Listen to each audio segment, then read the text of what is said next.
Nous sommes toujours dans l'émission Sunny Banana spéciale map Oh My Map et je suis avec Louis Schaffer, c'est ça Schaffer? Schaeffer, Schaeffer. Et ça vient d'où? d'Allemagne. D'Allemagne. Tu parles allemand? Pas du tout. Pas du tout. T'as pas envie? Non, non, je connais pas un mot d'allemand. Et nous sommes au Brocéliande, la belle forêt de Brocéliande. Tu connais l'histoire de la forêt de Brocéliande? Très peu parce que je suis pas breton, donc Moi, je sais pas trop non plus. On va parler du projet Use It, qui est une carte guide. c'est ça. Une carte guide alternative, touristique et pratique. Ok. Et comment elle est née cette carte? Elle nous sort d'où? Alors à la base, c'est un concept européen qui fédère une quarantaine de villes en Europe qui ont cette même carte. Donc le label est basé à Bruxelles. C'est les Bruxellois qui l'ont lancé? C'est, on va dire, un consortium de Norvégiens et de Belges. D'accord. Parce que la première carte est apparue à Gand il y a 10 ans à peu près. Et du coup, nous, cette carte, donc à chaque fois, chaque ville, il y a des habitants qui sont à l'initiative de chaque carte, c'est des locaux, des habitants. Et nous, ça fait la deuxième année, donc on a découvert en 2014 ce concept de carte à Anvers, en Belgique. Et on a décidé de se lancer dans l'aventure à partir de juillet 2014. Et ensuite, on a sorti la première carte en avril 2015 et la deuxième version mise à jour est sortie là, il n'y a pas très longtemps, à la fin mai. Il y en a une tous les ans. Et pourquoi cette carte est magique? Vas-y, fais-nous un peu une présentation de pourquoi elle est incroyable. En fait, elle est, on va dire, j'ai dit tout à l'heure qu'elle était alternative. C'est par rapport aux autres guides qu'on peut trouver, c'est un guide concis et il y a on va dire 5 piliers par rapport à cette carte. C'est qu'elle est complètement gratuite, elle est faite par les habitants, donc on retrouve un tas de trésors cachés, mais aussi forcément les incontournables. Elle est toute en anglais, donc elle touche un public quand même assez large. Elle est mise à jour chaque année et dans la carte, il n'y a aucun sponsoring, il n'y a aucune publicité. Donc ça la rend assez authentique par rapport à, je sais pas moi, des guides privés ou des cartes qui sont gratuites mais qui sont truffées d'images publicitaires. Il y a un côté, une bouffée d'air. Ouais, bouffée d'air. Et est-ce qu'il y a des gens qui se sont plaints, des gens qui savent pas parler anglais, qui vous ont demandé une version traduite? Alors ça, ouais, c'est côté, enfin, c'est un peu le point noir, on va dire, du concept. Mais enfin, je pense qu'en tout cas à Nantes, il y a quand même pas mal de documentation qui sont éditées pour les Français. Alors c'est vrai, une carte sans publicité pour les Français, ça n'existe pas, mais d'un côté, on dit, vu que c'est quand même un projet participatif où on partage, tout le contenu existe en français. En fait, on fait traduire par un traducteur, forcément, traducteur-interprète. Qui est de quelle nationalité? Ah, il est français, il est même nantais, donc Ok. ça permet qu'il Il connaisse. s'appelle comment? Il s'appelle Erwan de Careil. Je lui fais de la pub. Ben oui, bonsoir Erwan. Un vrai nom breton, non? Oui, sans Ouais, doute. c'est ça, hein. Lui, il saurait nous raconter le Brocéliande. Et toi, chez Use It, c'est quoi ton job là? Du coup, on est très peu, donc on a beaucoup de tâches. Vous êtes combien? À la base, on était 4. Il y en a deux. Maintenant, on est deux. Non, non, on a été 6. Après, il y en a qui ont bougé. Donc, on est en gros, on va dire, un noyau de 3-4. Et il y a des personnes qui tournent autour de nous, qui viennent donner des coups de main, comme quand on a fait la soirée de lancement pour la carte. On est à peu près, on va dire, 8-10. Et tu fais quoi, toi, dedans? Est-ce que tu as une particularité je sais pas. Bah, du coup, moi, je suis plutôt sur le graphisme. Ah bah oui. Et après, donc on est plusieurs à avoir écrit les textes. On est 3 à avoir écrit les textes. Après, donc il y a plusieurs rubriques. Il y a un historique de la ville. Il y a une frise chronologique de toute l'année pour les festivals de musique. Donc il y a quelqu'un qui est plutôt spécialisé là-dedans. Donc chacun a ses tâches. Moi, après, je suis plutôt administrative. Donc je vais aller chercher les subventions. C'est moi qui rédige le compte des résultats, par exemple. Ah ouais, ben, je veux bien que tu m'aides aussi. Et donc, c'est toi qui as fait cette carte, par exemple? Alors la carte, j'ai fait avec Cyril Barrier, qui est le deuxième designer graphique et qui a fait surtout la cartographie en fait. D'accord. Et c'est toi qui as fait le petit oiseau. Ouais, on s'est concerté à deux quand même pour la couverture parce que c'était quand même l'entrée de la carte. Et est-ce qu'il a un rapport avec le nid ou pas du tout? Pas du tout, mais il a quand même une symbolique. En fait, l'année dernière, Il y a une peau de banane, si je peux me permettre. oui, tout à fait. Je suis ravie. Vas-y. Mais par rapport à l'année dernière, en fait, on a mis un encart spécial pour les parcs de la ville de Nantes. Et du coup, en fait, ce petit oiseau qui est allongé, qui est en train de siroter son Un sirop. A, le A de Nantes. Exactement. Et il boit quoi? Alors, je vais d'abord raconter son histoire. En fait, c'est pour symboliser les parcs parce qu'il fait référence au poussin de Claude Ponty qui est au Jardin des Plantes, qui dort qui vient chaque été migrer. Et il change en plus, c'est ça qui est dingue. Alors, il change pas, il y en a d'autres qui arrivent en général. Ouais, il change peut-être de Et il position. part et il revient, et il change de position. C'est Alors assez là, pour le étrange. coup, il faudrait interviewer Mais Claude oui, Ponty, bah oui, c'est mais pas- Claude, si tu nous entends, viens à Nantes. Il vient de temps en temps. en plus. Ouais, je pense. Ouais, ouais. Mais du coup, ouais, c'est pour ça qu'il est là. Ce petit poussin Et il qui boit est quoi heureux. alors? Bon, il boit un sirop. On aimerait bien, nous aussi, s'allonger sur l'herbe qui a l'air très bien, du c'est Jardin vrai. des Plantes, mais on n'a pas le droit. C'est vrai qu'il y a les smoothies. Et d'ailleurs, il y a un nouveau design là, du Jardin des Plantes, il faut y aller. Ils Tout ont à fait. changé. Ils ont changé. Bah, à partir du 1er ou 2 juillet, je sais ouais. plus exactement la date crois de que- l'ouverture du voyage à Nantes. Je crois que ça avait commencé le 18. Bon, on verra, mais il y a des nouvelles. C'est pas notre projet, c'est donc. pas notre projet. Alors, quels sont les trésors de Nantes les trésors de Nantes. Bah, il y a à peu près 70 lieux qu'on a découverts, forcément. Il y en a qu'on connaissait déjà, d'autres que des habitants nantais nous ont apportés.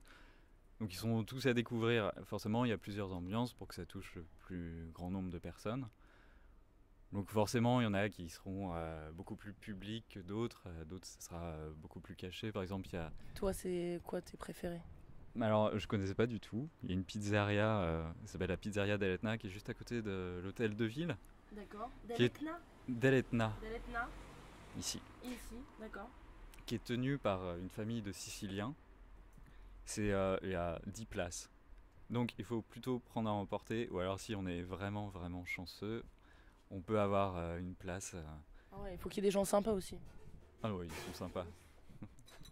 Ok. Qu'est-ce qu'elles ont de magique ces pizzas? Ah bah elles sentent la Sicile, hein, clairement, déjà. Et puis, enfin, c'est vraiment marrant parce que c'est atypique. On pourrait dire, bah ok, on est à Nantes, on n'a pas vraiment envie de manger de pizza, mais bon, c'est quand même un lieu tout petit, la décoration, elle paye pas de mine, mais enfin, si on mettait quelque chose de classe, ça n'aurait aucun sens. Il y a des drapeaux de la Sicile avec le symbole à 3 pieds. Enfin, puis le mec parle avec une voix cassée. Enfin, Ah ouais. Il s'appelle Farid et il a 28 ans. non, alors ça c'est le local type du coup. Ça, c'est pizza de jockey. Jockey. En fait, il y a plusieurs lieux, il y a 70 lieux et on fait appel à des personnes, donc ce qu'on appelle des local types. C'est des personnes qui viennent vraiment donner leur ressenti sur la carte. Et du coup, Farid, il avait vraiment envie de donner son avis sur... Enfin, il voulait vraiment... Ah, oui. Donc c'est lui qui raconte avec ses propres mots. Ah oui, La je suis vraiment pas pizzeria douée. d'Eletna. Ok. Donc je me rappelle plus du de Farid prénom du tenancier. Giuseppe, non? Ouais, ça doit être ça. Ça doit être Giuseppe, ça. ouais, exactement. Giuseppe. Ok, et ensuite, il y a quoi d'autre que tu trouves super? Alors, j'ai pas fait, mais ça me donne très envie, c'est les cryptes de la cathédrale. Alors, c'est ouvert que l'été, juillet et août. Les cryptes, ça veut dire quoi? Bah, les fondations, en Ouais. fait, de la cathédrale, donc on a l'habitude... Enfin, Saint-Pierre-Saint-Paul? ouais, c'est ça, la grande cathédrale qui est derrière le château. Ouais. Et du coup, ça doit être un peu marrant, ça... Ah ben ouais. Un côté un peu glauque, et puis vu que c'est pas ouvert non plus tout le temps, il y a un côté magique à y aller. Après, il y a d'autres trésors. Bon, j'imagine que tout le monde l'a fait, le passage Pommeraye, qui a un peu un côté luxuriant, mais la déco est pas mal.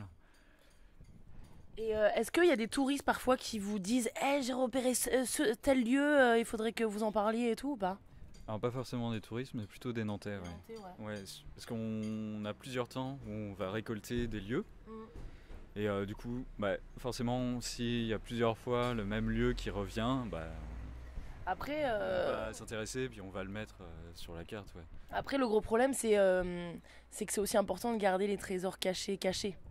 C'est sûr, il y en a qu'on n'a pas mis sur la carte. Ah. Parce Et que- vous le donnez à qui, qu'aux VIP Non, pas du tout, mais on essaye quand même que ça colle à la cible. Et si on est, je sais pas, étranger, qu'on arrive dans une ville. Alors, normalement, c'est un guide concis pour aller en confiance dans la ville. On a pas mal d'infos pratiques.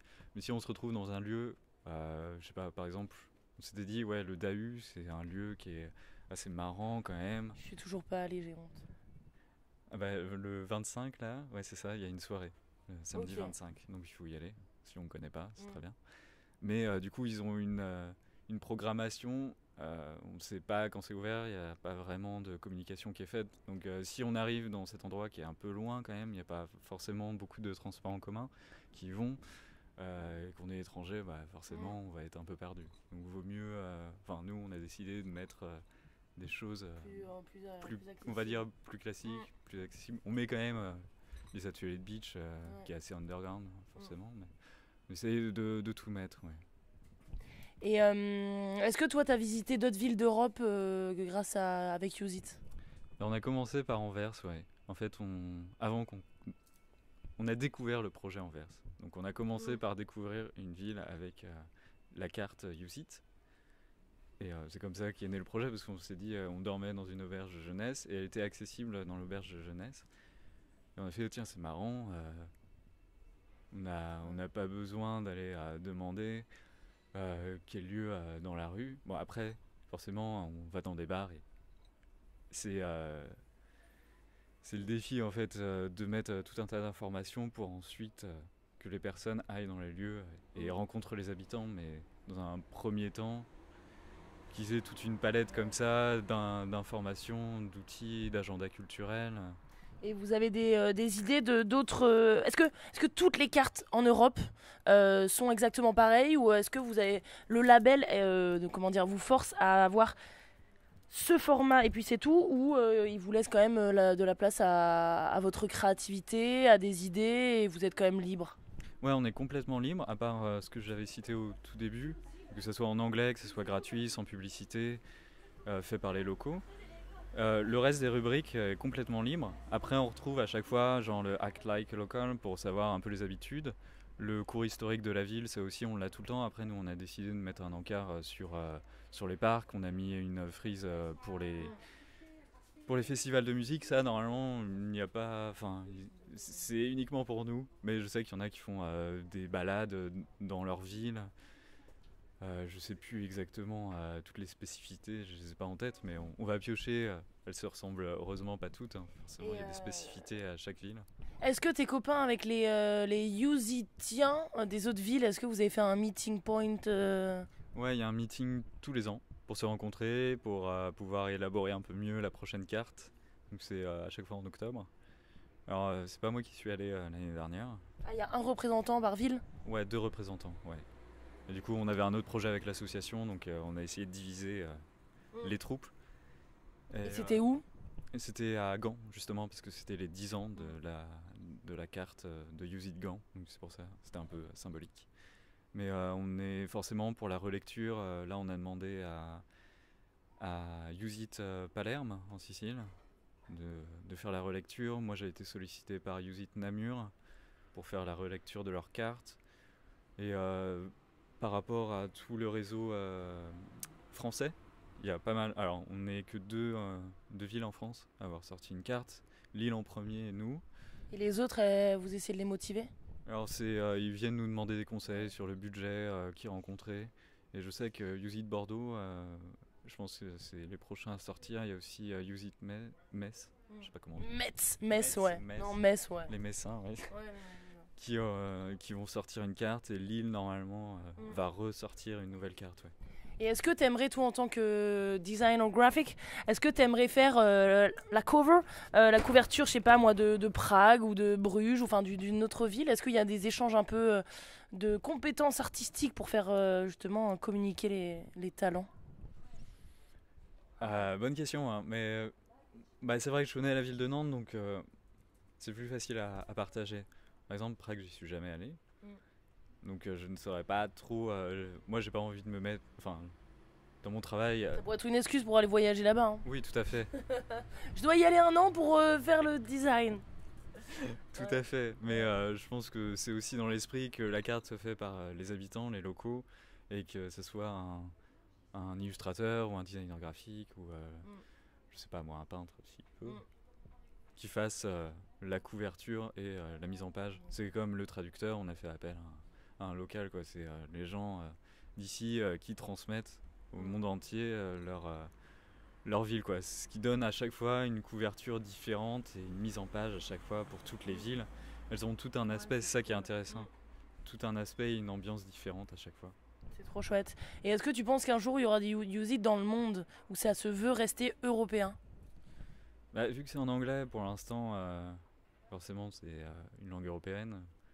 Après en Asie, il faudrait peut-être la traduire. Il parle anglais aussi hein, en Asie. Hein.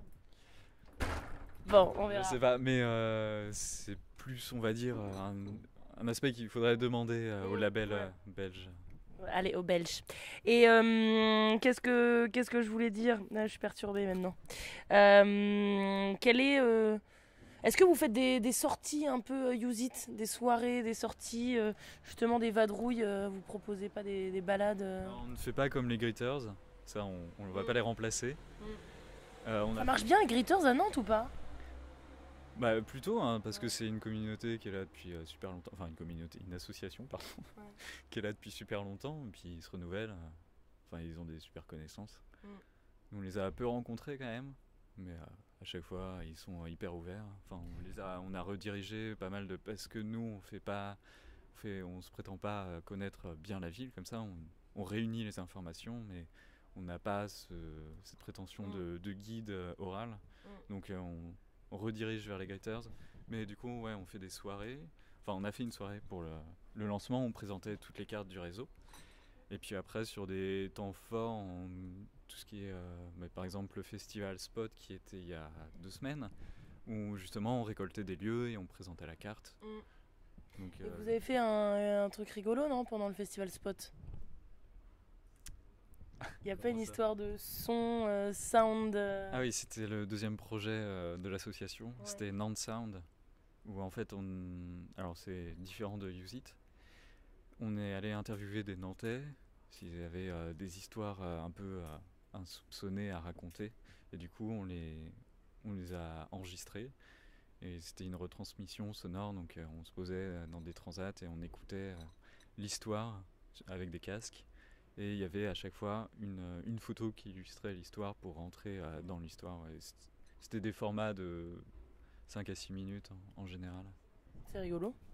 Ouais, bah, c'était un peu une continuité par rapport au local type qu'on trouve où les personnes racontent un lieu. Là, ils racontaient une histoire à propos de Nantes. Donc c'est un peu dans la continuité. Et les local types, c'est vos potes ou vous faites un appel au peuple? Bah, dans la première édition, on avait demandé plutôt à notre entourage. Et suite à la première édition, du coup, on a eu des demandes via mail ou via Facebook pour écrire. Donc là, deuxième édition, on a autant des amis que des personnes qu'on ne connaissait pas et qui nous ont rapporté des lieux.